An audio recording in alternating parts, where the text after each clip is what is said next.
ترکیہ نے ایک ایسا اینٹی ڈرون لیزر سسٹم تیار کیا ہے جو پل بھر میں ہوا میں اڑتے ڈرونز کو پگھلا کر رکھ دے گا، اور بہت جلد یہ اینٹی ڈرون سسٹم پاکستان کو بھی ملنے والا ہے۔ اس بارے میں عامر رضا سے جانتے ہیں۔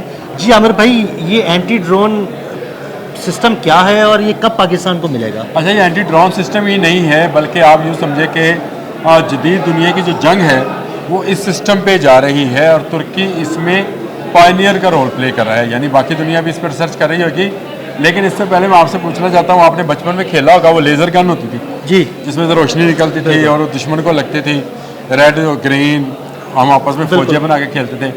پھر اسٹار وار کی فلمیں آنا شروع ہو گئیں، ہم نے دیکھا کہ یو ایف اوز، گولڈ رنگ کی یو ایف اوز ہیں، اور اس کے اوپر وہ لیزر بیم کے ساتھ وہ مارتا ہے، ایک جگہ پہ کھڈا پڑ جاتا ہے، کسی جگہ بلڈنگ جاتی ہے۔ یہ سب وہ جو ہم تصوراتی فلمیں اور تصوراتی کارٹون اور تصوراتی کھلونے دیکھتے رہے ہیں، یہ حقیقت کا روپ دھارنے لگی ہیں، یعنی دھار چکی ہیں۔ اس سے مطلب یہ ہے کہ دگی ہیں سے مراد یہ ہے کہ بن چکی ہیں۔ اور ترکی اس وقت دنیا میں پہلا ملک ہے جس نے لیزر کے ساتھ دشمن کو مارا ہے، اور یہ جنگی تجربہ نہ امریکہ کے پاس ہے، نہ چین، نہ برطانیہ، نہ فرانس، نہ رشیا، صرف اس کے پاس ہے۔ 2019 میں ان کا الکا ایک لیزر گن تھی جس کا استعمال لیبیا میں کیا گیا تھا اور کامیاب استعمال تھا۔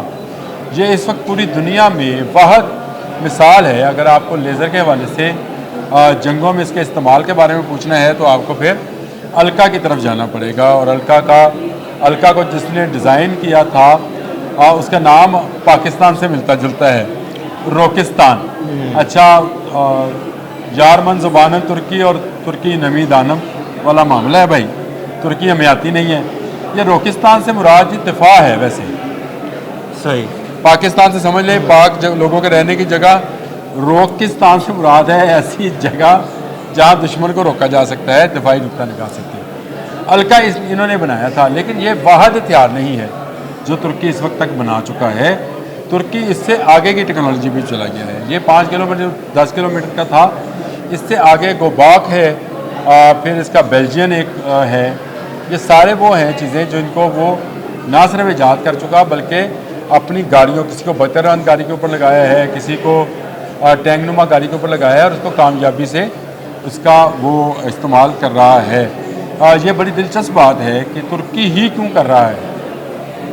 یہ آپ سے سوال ہونا چاہیے تھا کہ جی ترکی تو اتنا کوئی ترقی یافتہ ملک نہیں ہے، نہ وہ امریکہ جیسا کوئی بڑی اکانومی ہے، نہ چین جیسی بڑی اکانومی ہے، نہ روس جیسی فوجی طاقت ہے، نہ برطانیہ اور فرانس جیسا ملک ہے جو ٹیکنالوجی میں بہت آگے ہیں۔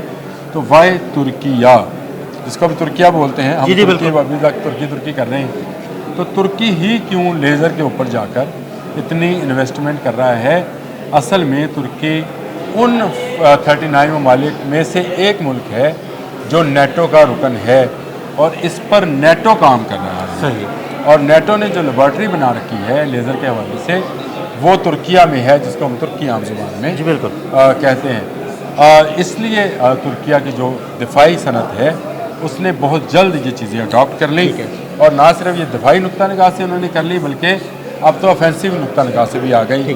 5 کلومیٹر 4 کلومیٹر زمین سے زمین پہ مار کرنے والا لیزر الگ ہے، فضا سے زمین پہ مار کرنے والا لیزر الگ ہے، اور زمین سے فضا میں مار کرنے والا لیزر الگ ان کی۔ عامر بھائی، یہ ٹیکنالوجی جو ترکیہ کے پاس ہے یہ ہمیں کب مل رہی ہے؟ کیونکہ موجودہ صورتحال میں ترکیہ نے بڑے کھلے الفاظ میں پاکستان کی حمایت کی، اور لگ یہی رہا ہے کہ مستقبل میں یہ ٹیکنالوجی پاکستان کے پاس ہوگی۔ یہ بات بالکل ہوئے گی۔ اس کی وجہ یہ ہے، آپ کو بھی پتا ہے کہ پاکستان پر مختلف سینکشنز موجود تھیں جو کہ ہتھیاروں کے حوالے سے تھی، اور سب سے بڑا جو ہتھیاروں کا یا اس کو سمجھے عسکری اتحاد ہے اس کو نیٹو بولتے ہیں، جس کا ترکی رکن ہے۔ بھارت ترکی کا بائیکاٹ کر کے بیٹھا ہوا ہے، اس کی پروڈکٹس کا، اس کی اشیاء کا، اور ترکی ڈرون ہم استعمال کر رہے ہیں جن پر یہ گولک ایک ان کا کمپنی ہے جس کا لیزر استعمال کیا جاتا ہے۔ یہ پاکستان آلریڈی استعمال کر رہا ہے، اور پاکستان ہی کیوں استعمال کرے گا؟ اس کی بنیادی وجہ ہے امریکہ کا پاکستان کی طرف جھکاؤ۔ آنے والے دنوں میں آپ دیکھیں گے کہ چین کے تسلط کو پاکستان پر کم کرنے کے لیے، تسلط تو نہیں کہنا چاہیے، اثر رسوخ کو کہنا چاہیے، لفظ تو یہ ہونا چاہیے، اثر رسوخ کو کم کرنے کے لیے امریکہ پاکستان پر مزید پابندیوں کو نرم کرے گا، جو کہ دفاعی نقطہ نگاہ سے ہمارے لیے بڑی امپورٹنٹ ہے۔ اس کی وجہ یہ ہے کہ ہم مستقبل میں بہت سارے ممالک سے F-16 خریدنا چاہتے ہیں اور اس کو اپ گریڈ کرانا چاہتے ہیں ترکی میں موجود پلان کے اوپر۔ بالکل ترکی کا پرابلم یہ ہے کہ وہ نیٹو کا رکن ہو کر اس کو ہر چیز کے لیے اجازت نامہ چاہیے ہوتا ہے۔ اگر پاکستان پر سینکشنز ختم ہوتی ہیں تو ترکیہ کے لیے بہت آسان ہے کہ اپنی ٹیکنالوجی پاکستان میں ٹرانسفر کرے۔ اس میں اور جہاں بہت ساری ٹیکنالوجیز ہیں جس کا میں ذکر آپ سے کرنا چاہوں گا، اس میں جیسے بحری جنگی جہاز ہیں، ان کے اس ٹیکنالوجی کو بھی ترکی چاہتا ہے کہ پاکستان کے ساتھ مل کر کام کرے۔ ابھی حالیہ دنوں میں جن دنوں میں بہت زیادہ تلخی تھی، پاکستان اور بھارت کی آپس میں جنگ تھی، اس دوران بھی صرف ایک ملک ایسا تھا جس نے اپنا بحری جنگی جہاز بھیجا ہے، اور وہ ترکیہ تھا۔ بالکل ترکی تھا۔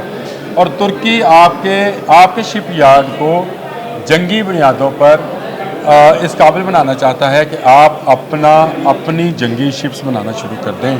میں آپ کو ابھی بھی ترکی میں 3 بن رہی ہیں ہماری جی شپس جو ہیں جی بالکل، اور ہماری آپ 2 سے چائنا میں بن رہی ہیں ہماری چیزیں، لیکن ترکی یہ چاہتا ہے کہ یہ ٹیکنالوجی آپ کے پاس آ جائے۔ اس مطلب کے علاوہ پاکستان بھی ٹرانسفر ہو جائے اور پاکستان ڈائریکٹلی اس کو جو ہے نا اب ہم ترکی کا ڈرون یوز کر رہے ہیں تو اس کا لیزر یوز کرنے میں ہمیں کیا ہے، اور بھی کچھ دفاعی ٹیکنالوجیز ایسی ہیں، یاد رکھیے گا، جو آنے والے وقت میں ترکی پاکستان کو ٹرانسفر کرے گا، کیونکہ امریکہ اپنے اوپر الزام نہیں لینا چاہتا ہے۔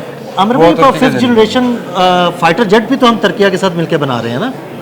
بالکل آپ صحیح کہہ رہے ہیں۔ ہم نے کان کی بات کر رہے ہیں، جی جی بالکل، کان پر ایک الگ سے پروگرام کریں گے۔ کان لوگوں کو شاید پتہ نہیں کہ کتنا اہم پروجیکٹ ہے اور اس پر دنیا کی نظریں کیوں ہیں۔ بالکل، اس پہ ہم ایک الگ سے انجن کیا ہے، اس کی باڈی کیا ہے، کو الگ سے اچھا ایک میں لیزر اور بتا دوں آپ کو جس کا تجربہ پاکستان میں بھی ہو چکا ہے۔ نظر اس کا نام ہے، نظر سے مراد دیکھنا ہوتا ہے، آپ کو بھی پتا ہے ترکی زبان میں بھی نظر ہے، اور اس کو بحری جہازوں کے اوپر لگایا جاتا ہے۔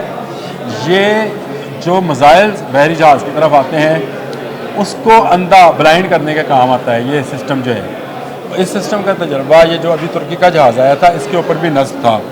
اگر پاکستان کی طرف، پاکستان کی بندرگاہوں کی طرف کوئی میزائل آتے تو یہ نظر نے کام کرنا تھا، یعنی ان کی نظر جو تھی اس نے چھین لینی تھی۔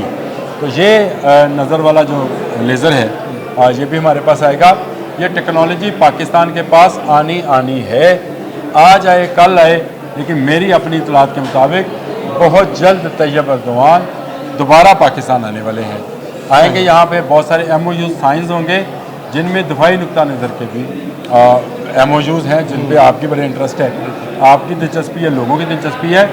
ترکی اور پاکستان کا رشتہ اتنا گہرا ہے، اگر میں آپ سے یہ کہوں کہ آپ کی زبان اردو 70% ترکی زبان، لوگ فارسی سمجھتے ہیں، 70% ترکی الفاظ کے اوپر مشتمل ہے۔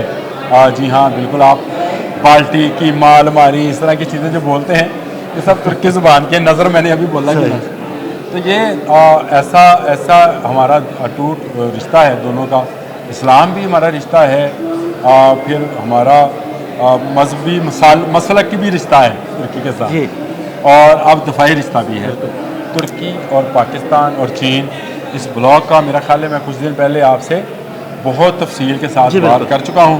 تو یہ لیزر جا کے وہ کہتے ہوتی تو نیچ لگے گا وہ دیدی تو نیچ لگنا ہے، لیزر وہ جو لائٹ ہے وہ ماریں گے اور اس کا مزہ لیں گے۔ جی بالکل، بہت شکریہ عامر بھائی۔ جی بالکل، عامر بھائی نے اس لیزر نظام کے بارے میں تفصیل سے بتایا، اور انشاءاللہ بہت جلد ہوا میں اڑنے والے بھارتی ڈرونز اس لیزر کی وجہ سے پگھل کر زمین پر گرنا شروع ہو جائیں گے۔ عامر رضا اور عدیل احمد کو اجازت دیجیے گا، اللہ حافظ۔